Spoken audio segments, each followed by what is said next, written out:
আজকে এবং গতকালকে মিলে আমাদের কাছে দুটো অভিযোগ জমা পড়েছে। গতকালকে বিকেলে আমাদের কাছে একটা অভিযোগ জমা পড়েছে, যেটা অত্যন্ত হৃদয় বিদারক একটা ঘটনা এবং খুব আলোচিত ছিল ছাত্র আন্দোলনের সময়।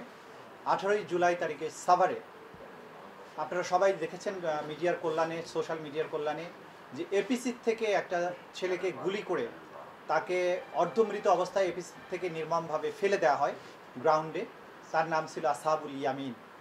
সে MIST অর্থাৎ military institute of science and technology, সেখানকার ছাত্র ছিল। সে দুঃসাহসী ভূমিকা নিয়েছিল যখন পুলিশ নির্বিচারে গুলি করে ছাত্র আন্দোলনকারীদেরকে হত্যা করছিল। সেই সময় পাশ থেকে সে লাফিয়ে উঠে এপিসি থেকে যে ঢাকনাটা খুলে অভ্যুত্থানকারীদেরকে গুলি করা হচ্ছিল, সে চেষ্টা করেছিল সেই এপিসির ঢাকনাটা বন্ধ করে দিতে, যাতে করে সেই এপিসির থেকে গুলি করে ছাত্র হত্যা করতে না পারে। এই পর্যায়ে যখন সে এপিসির উপরে উঠে যায়, তখন দুজন পুলিশ এসে তাকে প্রথমে গুলি করে আহত করে। এরপরে এপিসির ভেতর থেকে উঠে আরেকটা পুলিশ বের হয়ে সরাসরি তার বুকে গুলি করে তাকে হত্যা করার চেষ্টা করে এবং গুরুতর আহত অবস্থায় এপিসির উপরে তাকে রেখেই অনেকক্ষণ ধরে আন্দোলনকারীদের আশেপাশে এই এপিসি নিয়ে ঘুরে বেড়ায় পুলিশ।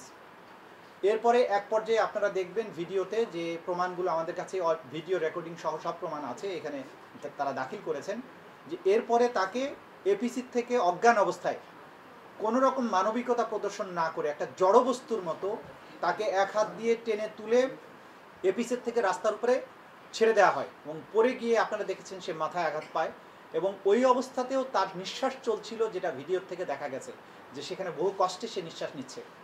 এই অবস্থায় অনেকক্ষণ তাকে রাস্তায় ফেলে রাখা হয়।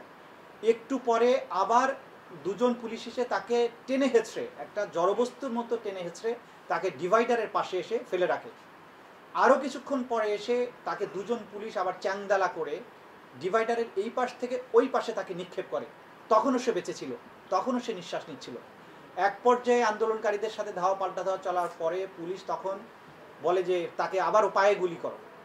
এইরকম মৃত প্রায় একটা ছেলে, তাকে পায়ে গুলি করার জন্য বলা হয়। তখন ওরা পায়ে গুলি না করে এক পর্যায়ে যখন তাকে টিয়ার সেল, এর মধ্যে তারা বলে যে চাইনিজ রাইফেল দিয়ে তাকে গুলি করো। মানে মৃত্যু নিশ্চিত করার জন্য 4-5 বার গুলি করার পরেও তাকে চাইনিজ রাইফেল দিয়ে গুলি করার জন্য পুলিশকে নির্দেশ দিতে, এগুলো ভিডিওতে শোনা যাচ্ছিল, সব কিছু প্রমাণ এখানে আছে। শেষ পর্যন্ত চাইনিজ রাইফেল হয়তো অ্যাভেলেবল ছিল না ওই মুহূর্তে, তারপরেও তার বুকের উপর একটা টিয়ার সেল মেরে তারপরে ওখান থেকে পুলিশ পালিয়ে যায়।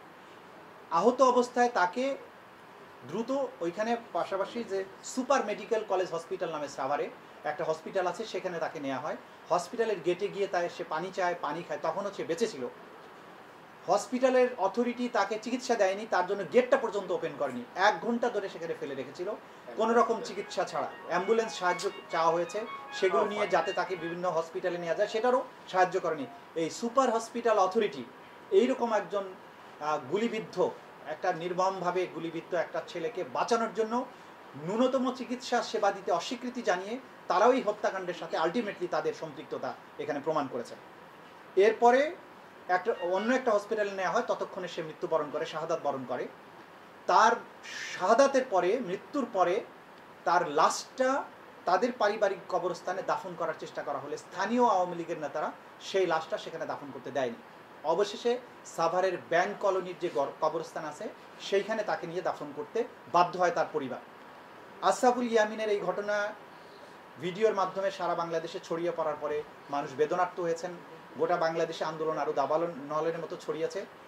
এই যে তার হত্যাকাণ্ড, এইটার জন্য আজকে তার পরিবারের গতকালকে তার পরিবারের পক্ষ থেকে তার মামা এসে আমাদের ট্রাইব্যুনালের কাছে এই ঘটনাগুলো বিস্তারিত বিবরণ তুলে ধরে প্রধানমন্ত্রী সহ 78 জনের বিরুদ্ধে, এখানে পুলিশ প্রশাসন যারা এপিসি চালিয়েছিল, এপিসির ভেতরে যারা ছিল, এদেরকে আইডেন্টিফাই করে সাভারের পুলিশের যে সমস্ত অফিসার ছিল সেগুলো সহ, যারা চিকিৎসা দিতে বাধা প্রদান করেছে সবার নাম সহ মোট 78 জনের বিরুদ্ধে এই অভিযোগ গতকালকে আন্তর্জাতিক অপরাধ ট্রাইব্যুনালের প্রসিকিউশন টিমের কাছে তারা দায়ের করেছেন।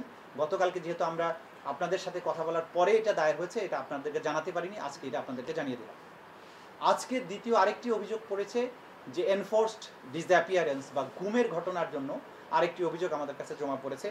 এনামুল কবির নামে একজন তরুণ ব্যবসায়ী, যাকে 2018 সালের 17 নভেম্বর বাসাবোধ থেকে তার যে ব্যবসায়িক কার্যালয় থেকে ডিবি পরিচয়ে তুলে নেওয়া হয়। ডিবির তদানীন্তন অফিসার মশিউরের নির্দেশে তাকে তোলা হয়েছে, এই কথা বলে তাকে নিয়ে যায়। তাকে চোখ বন্ধ করে হাত পা বেঁধে ডিবি অফিসে আটকে রাখে। 26শে নভেম্বর তাকে ছেড়ে দেয়। এই সময় পর্যন্ত পুরোটা সময় তাকে ব্লাইন্ড ফোল্ডেড করে তার হাত পা বেঁধে হাত পায়ের মাঝখানে লাঠি ঢুকিয়ে ঝুলিয়ে রাখা হয়েছিল এবং তার কাছ থেকে তথ্য আদায়ের চেষ্টা করা হয়েছিল বিরোধী দলের নেতা কর্মীদের ব্যাপারে, নেতাদের ব্যাপারে, বিশেষ করে জামাত ইসলামীর ব্যাপারে তার কাছ থেকে তথ্য জানতে চাওয়া হয়েছে এবং এইভাবে নির্যাতন করে 26শে নভেম্বর তার অফিস থেকে এক বস্তা বিস্ফোরক সদৃশ্য বস্তু উদ্ধার হয়েছে এই মর্মে একটা মামলা তার বিরুদ্ধে মিথ্যা মামলা দায়ের করা হয় এবং সেই মামলায় জেল খেটে পরবর্তী সময়ে সে জামিন পেয়েছিল। এই যে 17ই নভেম্বর থেকে 26শে নভেম্বর পর্যন্ত আনলফুলি তাকে গোপন কারাগারে আটকে রাখা বা অথবা ডিবি অফিসে আটকে রাখা, পরিবারকে জানতে না দিয়ে, এই ঘটনার দায়ে, এই মানবতা বিরোধী অপরাধের দায়ে তদানীন্তন পুলিশ প্রশাসনের ঊর্ধ্বতন কর্তা ব্যক্তি, প্রধানমন্ত্রী এবং যাদের নির্দেশে এইভাবে পরিকল্পিতভাবে গুমের ঘটনাগুলো ঘটেছে সারা দেশব্যাপী, তাদের সবার বিরুদ্ধে দায়ী করে মোটামুটি 25 জনের নাম উল্লেখ করে তিনি একটা অভিযোগ আমাদের কাছে দায়ের করেছেন। মোটা দাগে এই পর্যন্ত আজকের কাছে আমাদের কাছে আপডেট।